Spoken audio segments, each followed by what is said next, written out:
Ella G. Tonkin, and I'm 6, and I'm here in the East Ava Children's Centre. Can you tell me, do you like children? Yes, I do like children. I used to be a nursery nurse and I miss playing with the children from the nursery. Can you tell me a little bit about your job? My job includes providing groups for children and their parents to come along and play and learn and develop, and also we do one-to-one support with families in their home or at nursery. Do you like telling children stories? Yes, we read stories to the children at the end of each session. If it's in your plan, we do story sacks, we reenact stories, and we also encourage the parents to read to their children as well. Do you think stories are important?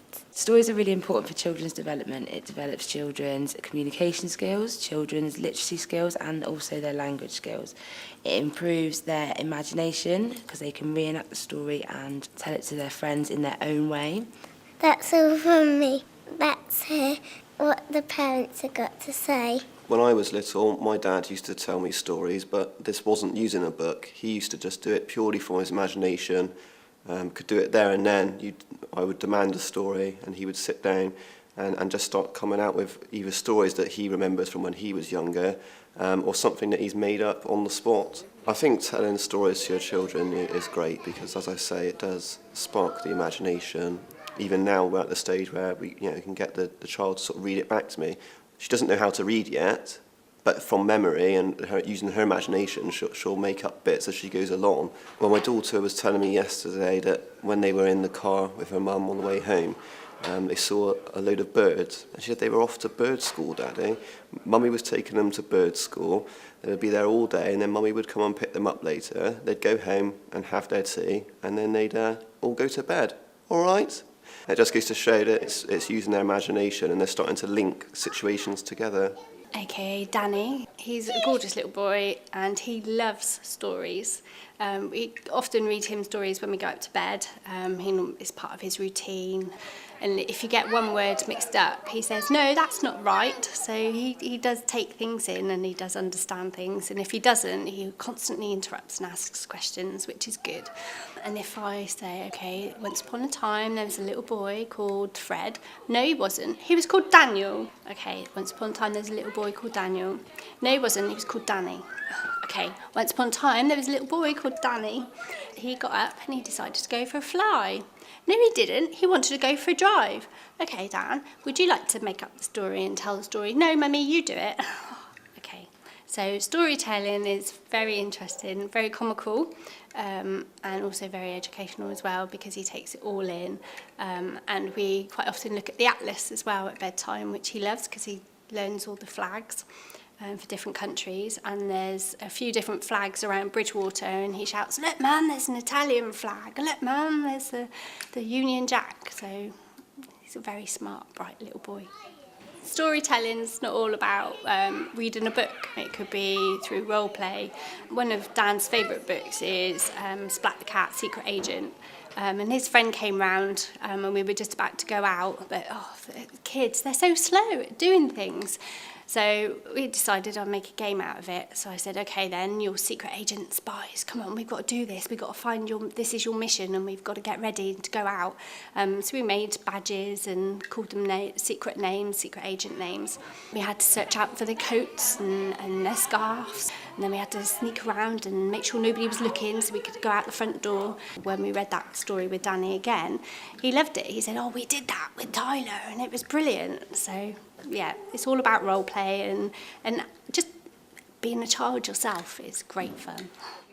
I was never a big reader as a child. Since having my own children, I absolutely love sharing the books with them. It's nice because it's different for different ages. So Ella's now reading herself, so we are able to share books. So I'll read a bit, she'll read a bit, and we talk about the pictures. Tyler, he remembers his books, so he's really good at recall.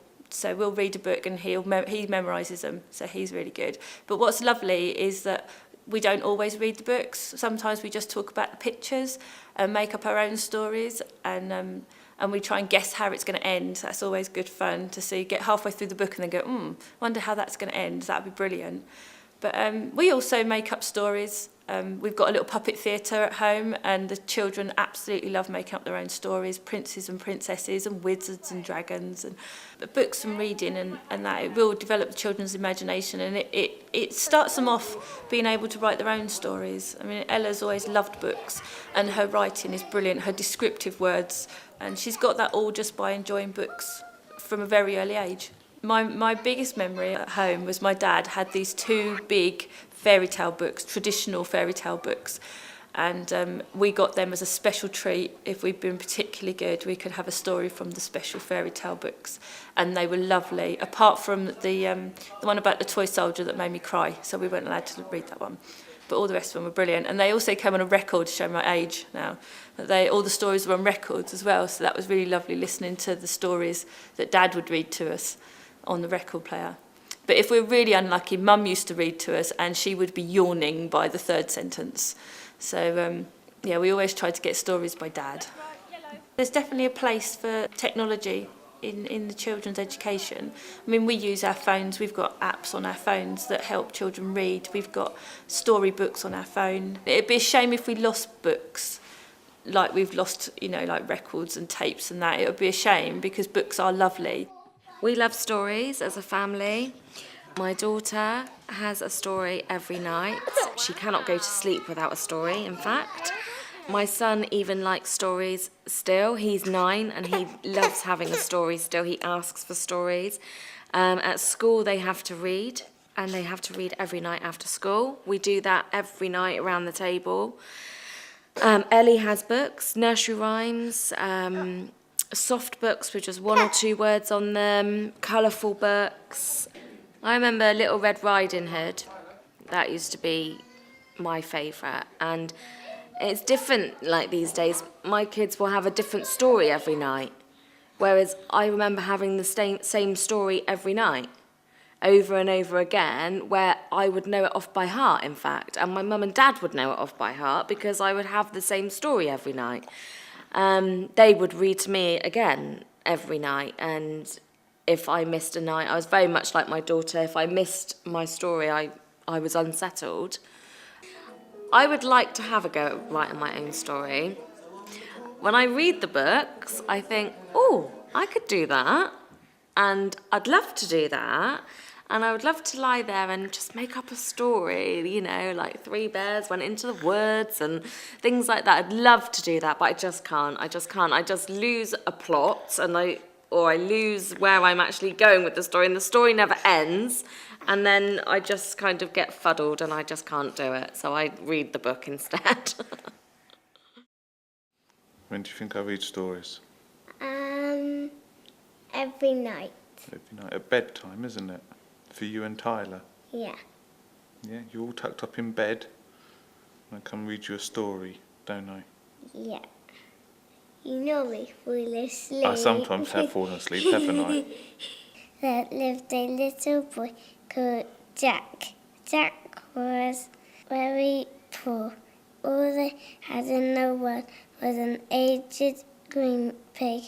One day, the aged pig stopped giving piglets, so Jack's mum told Jack to go and sell the pig. On his way, he met a peculiar baby.